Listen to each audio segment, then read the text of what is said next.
Po kur themi që duhet të jemi krenar që jemi shqiptar, ju ca më ktheni kundër mua. Bregdeti shqiptar këtë vit po mbi popullohet nga vizita të ndryshme. Vite më parë, goca e Donald Trumpit preferoi që të viziton Shqipërinë tonë të dashur, të kalon disa ditë pushimi në jugun e Shqipërisë. Jugu i Shqipërisë tashmë është kthyer në destinacionin më të preferuar të personazheve VIP dhe siç e tha Geti, siç e tha Ledri, siç e thon disa VIP-a që lekët që ne i marrim nga populli shqiptar është bukur t'i kontribuojmë në Shqipërinë tonë të dashur dhe në Bregdetin tonë, këtë vit ka përzgjedhur një ndër aktorët më të preferuar të serialeve turke me titullin Osmani, aktori Burak Ozgjevit, një ndër aktorët më të dashur, ka vizituar Shqipërinë dhe ka preferuar që disa ditë të relaksohet në Bregdetin shqiptar, konkretisht në jug të Shqipërisë. Me patjetër që lajmi do bënte bujen e madhe, me patjetër që lajmi do citoheshte në për të gjitha mediat ros, ju po i shikoni fotografisë se sa i lumtur është. Ai është me bashkëshorten e tij, aktoren e njohur turke, të cilët kanë preferuar që disa ditë nga të gjitha angazhimet dhe nga stresi që po kalojnë nëpër Turqi, ta kalojnë në Shqipëri, të argëtohen në Shqipërinë tonë të dashur.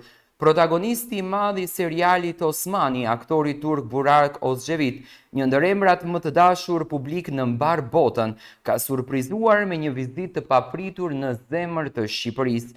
Ai që për vite me radhë ka qenë fytyra e historive epike në ekranet tona, sot ndodhet mes nesh, jo si një figurë e largët në televizion, por si një vizitor i magjepsur nga bukuritë shqiptare. Në qytetin bregdetar të Vlorës, Burak u shfaqi thjesht, buzëqeshës dhe i afërt me njerëzit, duke reflektuar qetësinë dhe ngrohtësinë që ky vend i ofron. Kjo nuk është më rastësi, Shqipëria nuk është më thjesht një copës e panjohur në hartën e Ballkanit, ajo po kthehet në një magnet për yjet botërore. Nga rrugët e Tiranës te gjiret magjepsës të jugut, nga Bregdeti i Adriatikut të thellësitë e maleve, vendi ynë po bëhet skenë e preferuar e personazheve që dikur i shihnim vetëm përtej ekranit. Në postimin e tij të fundit në Instagram, Burak shihet në një aeroport me një mbishkrim enigmatik, që më vonë rezultoi se e çonte drejt të Shqipërisë. Një zgjedhje që flet vetë për rritjen e imazhit të këtij vendi të vogël me shpirt të madh.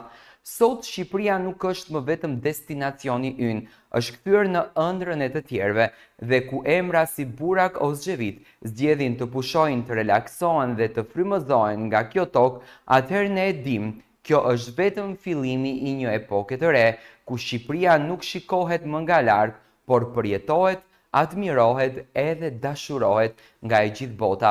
Në fakt është krenari që personazhe të mrekullueshëm, personazhe që në bagazhin e tyre mbajnë shumë duar trokitje, mbajnë shumë çmime të rëndësishme, vizitojnë Shqipërinë.